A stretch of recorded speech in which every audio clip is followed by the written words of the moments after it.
qui a permis que...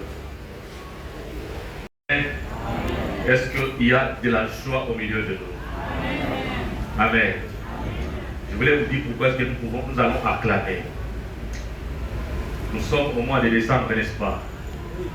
On a commencé le mois de janvier, février, mars, avril, mai, juin, juillet, août, septembre, octobre, novembre. Et nous sommes au mois de décembre. C'est les derniers mois. Est-ce que cela ne vaut pas des acclamations à notre Dieu?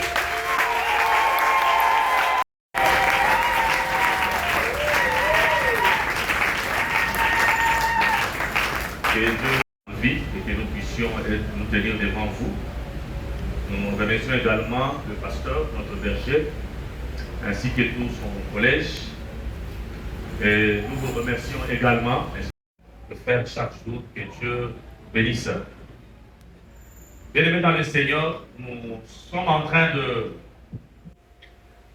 d'aller petit à petit vers Noël.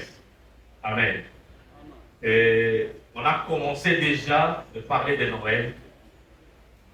Et je ne sais pas comment est-ce que nous appréhendons, je ne sais pas comment est-ce que nous comprenons Noël. Je voudrais dire peut-être que c'est devenu une habitude. On sait que pendant le temps de Noël, pendant les jours de Noël, bien pendant ce mois de décembre, nous allons décorer nos maisons. Nous allons acheter de nouveaux habits pour les enfants. Nous allons acheter le poulet, le riz, et on va préparer pour les enfants. Et nous allons venir à l'église et voir les enfants. Peut-être on vient seulement parce que c'est comme si c'est du théâtre. Amen. On vient le dimanche, on vient le 25 ici. Il y a les enfants qui sont là, qui chantent, et qui font leur scénette, et c'est fini, nous rentrons à la maison. Amen. Ce matin, j'étais en train de réfléchir depuis hier, je dis, comment est-ce que nous pouvons rendre utile ces moments? Qu'est-ce qui peut nous motiver davantage pour que nous puissions comprendre Noël autrement? Amen. C'est un grand moment, c'est une grande fête pour nous en tant qu'enfants de Dieu, en tant que chrétiens. C'est une grande fête. Mais au-delà de la fête, il y a des aspects que nous pouvons, n'est-ce pas, capter et tenir pour que cela puisse influencer positivement notre vie en tant qu'enfant de Dieu. Amen. Voilà pourquoi ce matin, nous allons parler, n'est-ce pas, de Noël, mais d'une autre manière. Voilà, si notre technique est en accord avec moi, il peut nous mettre le premier passage d'Ésaïe chapitre 7, le verset 10 à 17. Ésaïe 7, 10 à 17. Et nous allons lire au nom de Jésus. La Bible nous dit ceci. L'Éternel parla de nouveau à Achaz et lui dit, demande à ta faveur un signe à l'Éternel ton Dieu. Demande-le soit dans les lieux bas, soit dans les lieux élevés. Achaz dit, répondit, je ne demanderai rien, je ne tenterai pas l'Éternel. Ésaïe dit alors, écoutez donc, maison de David, est-ce que trop peu pour vous de lasser la patience des hommes, que vous lassiez encore celle de mon Dieu? C'est pourquoi le Seigneur lui-même vous donnera un signe. Voici la jeune fille deviendra enceinte, elle enfantera un fils, et elle lui donnera le nom d'Emmanuel. Soulignez Emmanuel. Il mangera de la crème et du miel, jusqu'à ce qu'il sache rejeter le mal et choisir le bien. Soulignez le mal et le bien. C'est ce. Mais avant que l'enfant sache rejeter le mal de Jésus, mais nous voulons plus parler de Manuel. Amen. Nous voulons parler d'Emmanuel. Donc, notre sous-thème d'aujourd'hui, c'est Emmanuel, notre consolation.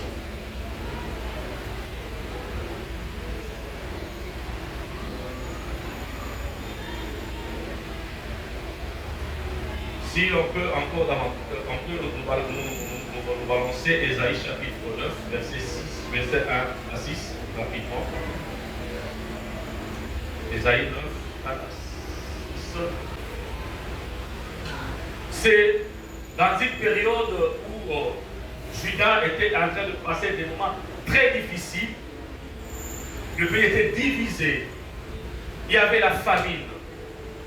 Il y avait beaucoup de difficultés, beaucoup de choses qui n'allaient pas dans ce pays. Il y a eu des inondations terribles. Le pays était immergé. C'était la souffrance. C'est pendant cette période-là que Dieu a intervenu au travers de son serviteur Ésaïe, où Dieu a amené ce message de dire au peuple d'Israël que il y a un fils qui va naître. Il sera, si on peut descendre un peu, verset 5. Verset 5. Il y aura un enfant qui va naître. Cet enfant sera extraordinaire. Cet enfant va apporter la paix. Cet enfant va apporter ceci. Cet enfant, il sera là pour nous aider. La souffrance va terminer. Il n'y aura pas de faim.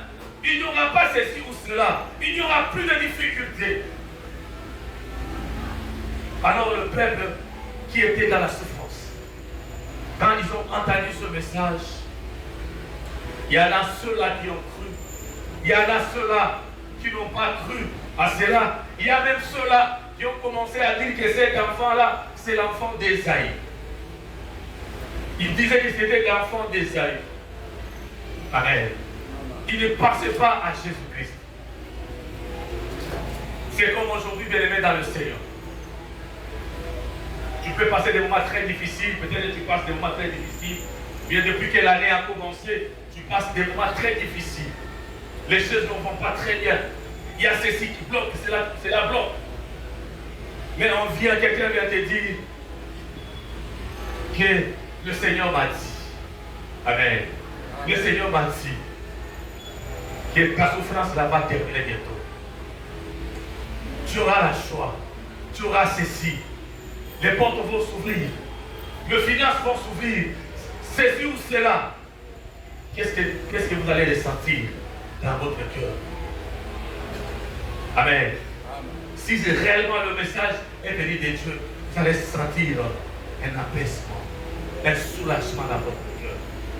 Dites, le Seigneur a pensé à moi. Oui, le Seigneur a pensé aussi à Israël. Pendant ces moments très difficiles, le Seigneur a pensé à ses enfants.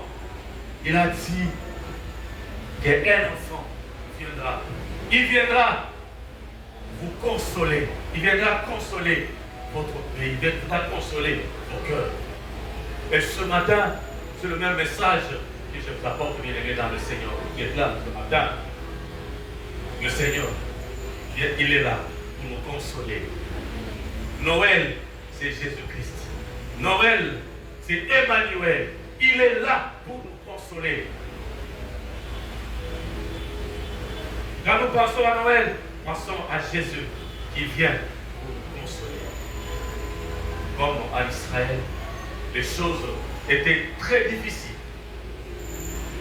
Peut-être quand nous expliquons, nous pouvons trouver cela facile. Imaginez toute la ville de Kinshasa est inondée.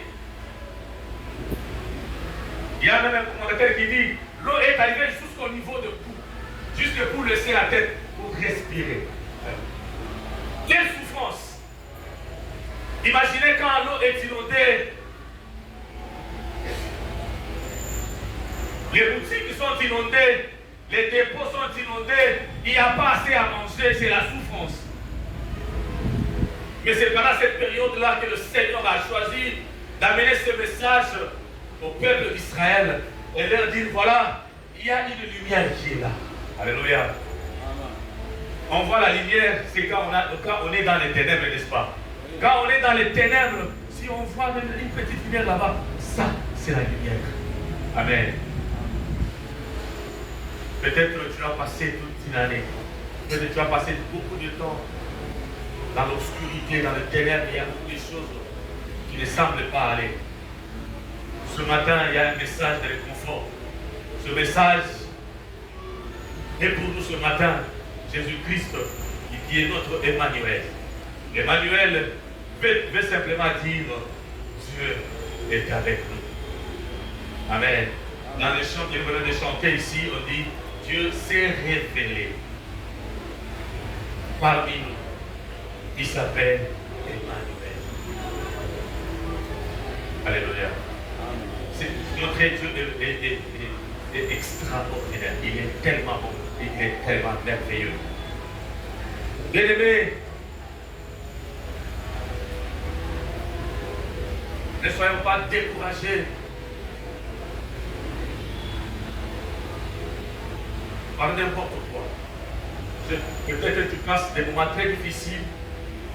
Je ne sais pas quelle situation qui te trouble maintenant là ce matin. Je ne sais pas quelle situation tu es, je ne sais pas quel programme que tu as. Je ne sais pas quel projet que tu as en tête et que cela ne se réalise pas comme tu le veux. Mais laisse-moi te dire ce matin, il y a quelqu'un, n'est-ce pas, à qui tu peux faire confiance pour t'aider dans ta situation. C'est Jésus-Christ.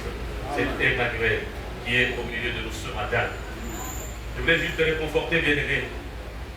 Garde ta foi en ce Jésus-là. Garde ta foi à cet Emmanuel qui est au milieu de nous. Il est là au milieu de nous, bien-aimés. Quand il y avait des troubles en Israël, on dit le roi Achaz était troublé. On l'a même supplié de consulter Dieu. Mais il a fait l'hypocrisie parce que c'était d'abord un idolâtre. Il a fait semblant que je ne serais pas tenté le Seigneur. Au moment où il faisait autre chose, il ne faisait pas foi dans ce que l'homme de Dieu a dit. Amen. Bien-aimés dans le Seigneur, nous avons toujours dit que nous avons une très bonne église où le Seigneur nous amène le message, qui fortifie le message qui nous aide à être mature. Parce que si on devient mature spirituellement, on comprend les choses autrement. Excuse. On comprend les choses autrement. Même si la situation devient compliquée, nos yeux sont fixés vers ces seigneurs-là. Je sais que parmi nous ici, il y a ceux-là qui ont expérimenté des choses, mais en mettant leur confiance au Seigneur. Ils ont fixé leur regard sur Jésus. Et ils n'ont jamais eu de déception parce que le Seigneur est toujours là. Bien-aimés, nous avons dit ici, et on a toujours dit que la vie d'un enfant de Dieu, ce n'est pas une vie des roses tout simplement. Il y a aussi des épines.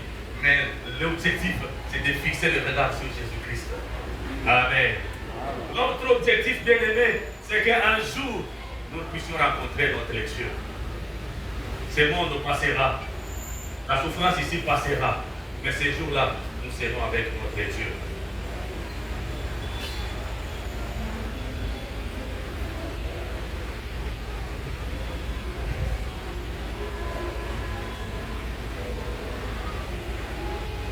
On nous dit, on l'appellera admirable. Il y en a, quand Ésaïe a donné ce message, il y a ceux-là parmi eux qui se disaient, bon, est-ce que c'est cet enfant qui viendra, c'est un prophète? Ou bien c'est un messager? C'est quand on a commencé, quand l'homme de Dieu a commencé à dire, cet enfant qui sera né, ce fils-là qui nous est donné, on dit la domination reposera sur ses épaules. Alléluia. Il va dominer. Voilà la caractéristique de cet enfant-là. Il viendra dominer. Ça, c'est la première caractéristique. On dit, on l'appellera admirable. Oui, un prophète, on peut l'admirer, n'est-ce pas? Un messager aussi, on peut l'admirer. On dit, l'admiration, il n'aura pas besoin de s'entourer des conseillers ou de chercher de l'aide ailleurs sans recevoir conseil de personne. Il gouvernera avec sagesse et il conseillera son peuple. Voilà. C'est ça, c'est que cet enfant-là est. Il dit, il est Dieu puissant. Est-ce que vous dites, est-ce que c'est seulement les prophètes là qui sera un Dieu puissant? Non. Dit un Dieu puissant qui d'autre pourrait donner au peuple, à l'église, la victoire sur les ennemis hostiles, sinon les dieux puissants. C'est lui qui viendra s'incarner dans un humble enfant. Amen. Père éternel, il sera le protecteur et le gardien fidèle de son peuple pour l'éternité. Il est le prince de paix. Il supprimera toute puissance qui trouble la paix. Il assurera la sécurité de son peuple parmi les nations. Il établira le droit et la justice qui garantira la durée du royaume. Un enfant nous est né, un fils nous est donné, Emmanuel, Dieu avec nous. Amen. En fait de compte, quand ils ont compris tout ça, un prince de la paix, Dieu puissant, Père éternel, admirable, conseil solide, non, cet enfant sera terrible, sera spécial. Et en fait, ils ont dit non, cet enfant, c'est le même Dieu. Amen. Emmanuel, c'est tout ça. Emmanuel que nous appelons Jésus. C'est que nous devons comprendre de Noël que Dieu nous amène la solution à nos problèmes. Alléluia. Dieu donne la solution à nos difficultés. Dieu donne la solution à tout ce qui peut nous troubler. C'est cette venue de cet enfant-là, de Jésus-Christ. Alors, bien aimés dans le Seigneur, voyons Noël autrement. Pendant cette période, voyons que le conseiller est là, l'admirable est là, le Dieu puissant est là, le prince de la paix est là, Dieu éternel est là. Il est là dans nos vies, il est là pour nous aider, il est là pour nous soutenir.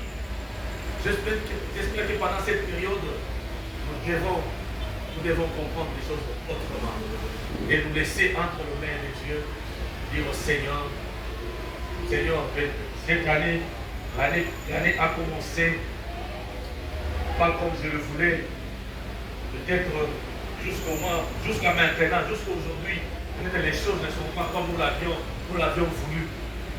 Mais une chose est certaine, que Jésus-Christ, que nous sommes en train d'attendre, nous serons. Il est là, il est la solution à mes problèmes. Amen. Confie-toi. Ayez la foi de l'aimer dans le Seigneur. Ah, c'est Jésus. Il est la solution à tous nos problèmes. Amen. Il est la solution. Sur notre plan, sur la santé, c'est lui la solution. Il est la solution sur les finances, c'est lui la solution. Sur tout ce que vous voulez matériel, il est la solution. Sur notre vie en tant qu'enfant de Dieu, il est la solution. Nous ne pouvons pas nous dépasser de Jésus-Christ et aller ailleurs. La seule voie, c'est Jésus-Christ.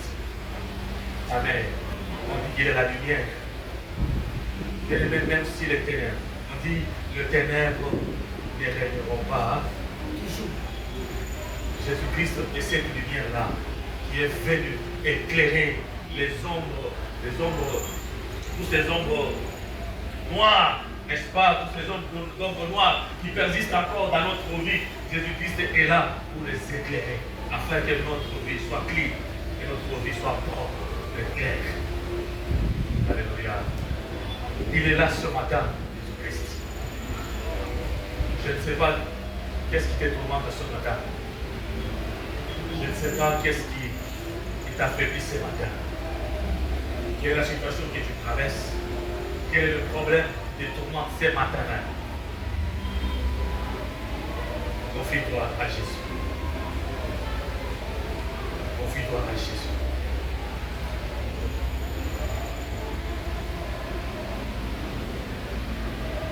Le prophète Ésaïe a amené ces messages. C'est juste pour nous encourager encore davantage. Quand le prophète Ésaïe a amené ces messages, que ce soit à cette époque de la Syrie n'a pas vécu cet événement. Amen. La Syrie n'a pas vécu ces événements. Et ces événements sont venus avec la naissance de Jésus. Amen. Et nous sommes parmi les bénéficiaires de cette œuvre de Jésus-Christ. Nous sommes des bénéficiaires bien-aimés. Alors, si nous sommes des bénéficiaires, nous devons saisir l'opportunité. Saisir l'opportunité, n'est-ce pas, de nous conformer à Jésus. Saisir l'opportunité de donner toute notre vie à Jésus. Noël, c'est aussi donner notre vie à Jésus.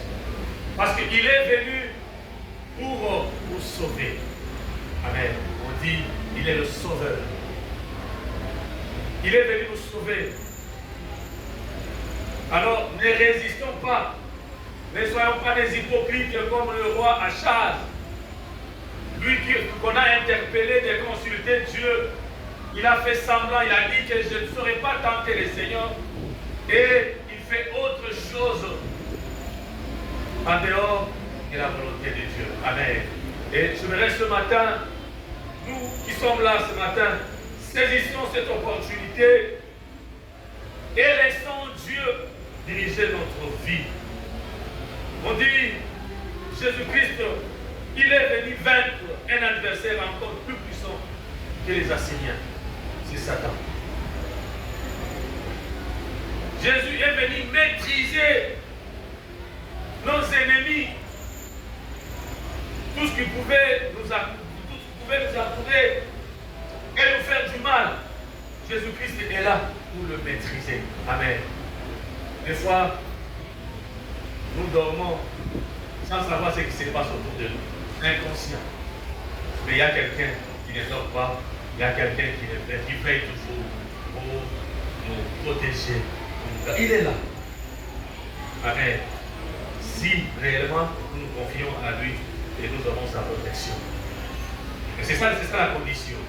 Si réellement nous nous donnons à lui, nous avons sa protection. Et si nous ne nous conformons pas à lui, nous serions comme des jouets. N'est-ce pas? Nous serons comme des jouets de nos ennemis. Ils vont se jouer de nous. Ils vont nous manipuler comme il est faux. Ils vont faire du n'importe quoi dans notre vie. Mais si nous le faisons confiance, il sera là avec nous. Il est venu pour éclairer le monde. Il est venu pour enlever la mort. La mort au milieu de nous. Jésus-Christ est celui-là qui est venu donner les jours. Il y a une nuit qui était longue, mais lui est venu avec la lumière. Il a donné la lumière. Oui, à Noël, le peuple qui marche dans la nuit voit une grande lumière. Éternel assurera une paix sans fin à son Fils. Amen. Noël. Noël, c'est pratiquement dans 15 jours. qu'est-ce que Noël représente pour nous après avoir écouté les quelques mots que nous avions annoncés à Seigneur. Noël, c'est quoi? Est-ce que c'est toujours cette fête d'un petit enfant, un bébé gentil là, dans la crèche qui est là? C'est ça Noël? Non. Noël, c'est Jésus-Christ qui est venu consoler son Père. Noël, c'est Jésus-Christ qui est venu te consoler. Noël, c'est Jésus-Christ qui est venu dans ta vie de changer les choses. Noël,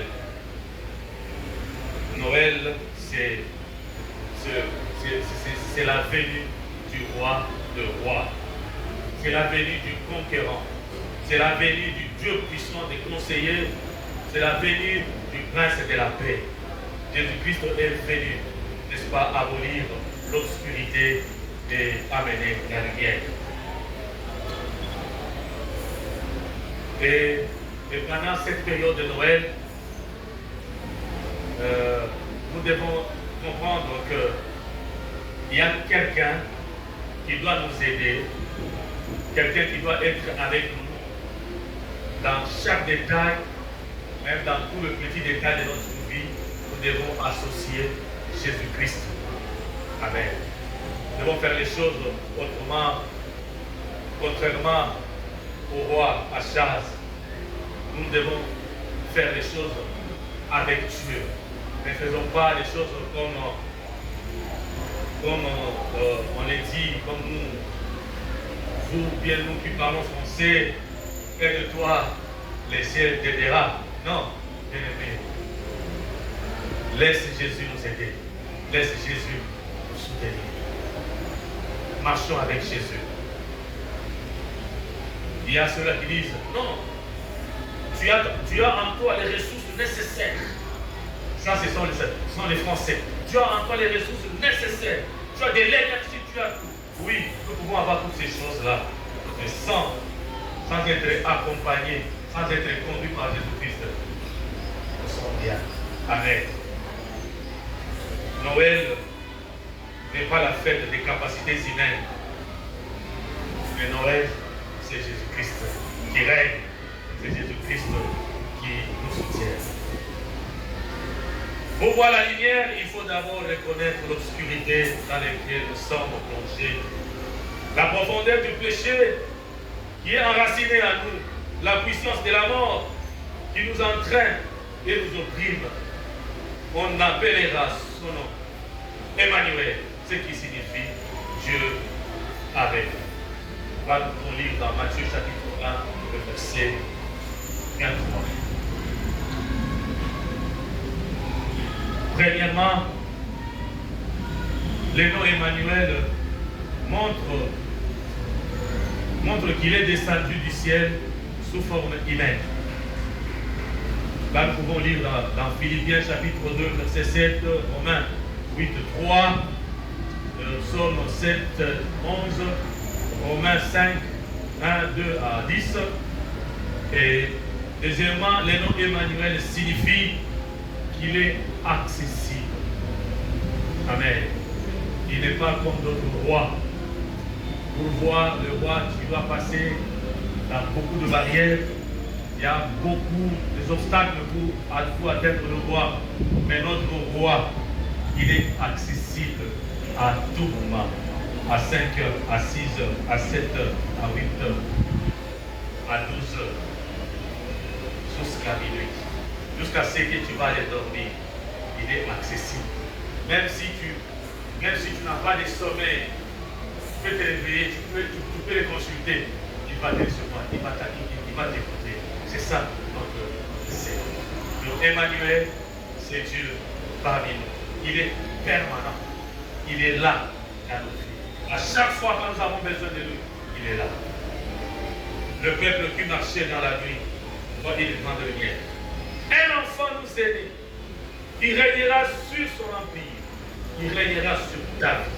Il régnera sur ma vie. Si nous lui faisons confiance. Il va assurer une paix sans fin dans ta vie, dans ma vie, même dans notre pays élevé, même tout ce qui se passe. La paix durera. La joie ne viendra ni de l'Orient, de l'Occident. Ne pensez pas. Ça, je vais dire à l'Église ce matin. Quel que soit le président qui passera, qui sera sur la tête de ce pays, ou bien dans le monde entier, la paix, il n'y aura pas de paix si cette terre descend. Il n'y aura pas ce que nous voulons là. Mais si nous voulons avoir la paix, c'est en Jésus-Christ.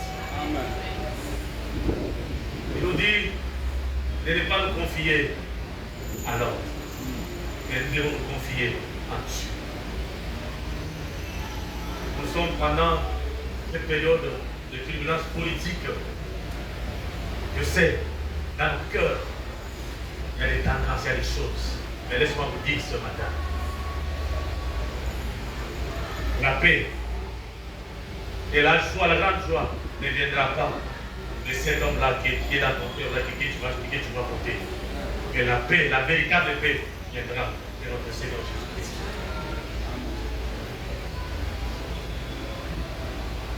Vous pouvez aller aux États-Unis aujourd'hui, vous allez trouver des Américains sans abri. Amen.